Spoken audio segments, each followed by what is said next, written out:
Méditation du 14 août. Le Christ me fortifie. Je puis tout par Christ qui me fortifie. Philippiens 4, verset 13, version Osterval. Nous attendions le déjeuner quand un ami m'a raconté une partie de son combat contre sa dépendance à la bière. À un moment de la conversation, il a dit « Que les gens me croient ou non, voici la vérité sur comment j'ai arrêté de boire de la bière. » Je me suis un jour adressé à Dieu en ces termes. Seigneur, enlève-moi mon goût pour la bière. À partir de ce moment-là, je n'ai plus jamais bu de bière. Jésus m'a libéré de cette dépendance. Il est presque évident que nous sommes tous accros. Accros à quoi? Les possibilités sont pratiquement infinies. Au travail, au sexe, au jeu, au pouvoir, au café, au téléphone portable, à la télévision, au shopping, à l'approbation des autres, à l'exercice physique. Nous sommes tous confrontés à des dépendances quotidiennes et le nier serait se mentir à soi-même. Mais qu'est-ce qu'une personne accro? Selon le dictionnaire Larousse, il s'agit de celui qui en est arrivé à l'égard d'une drogue à un état de dépendance. De celui qui est passionné pour quelque chose qui ne peut plus s'en passer. Un accro du jazz. Dans cette perspective, l'addiction est comme une sorte de petit dieu qui nous domine, qui nous impose son hégémonie implacable.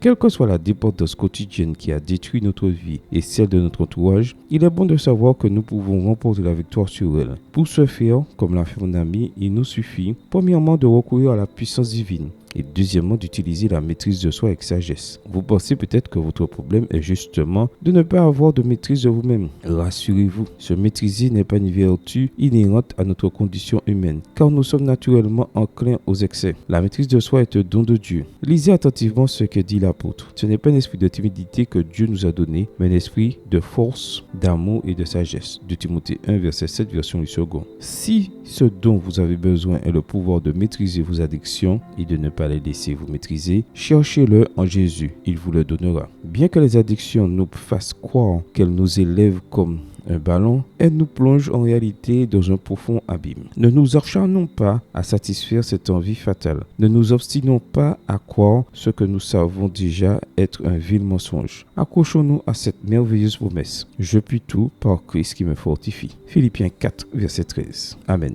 Bonne journée à vous et que le Seigneur vous bénisse.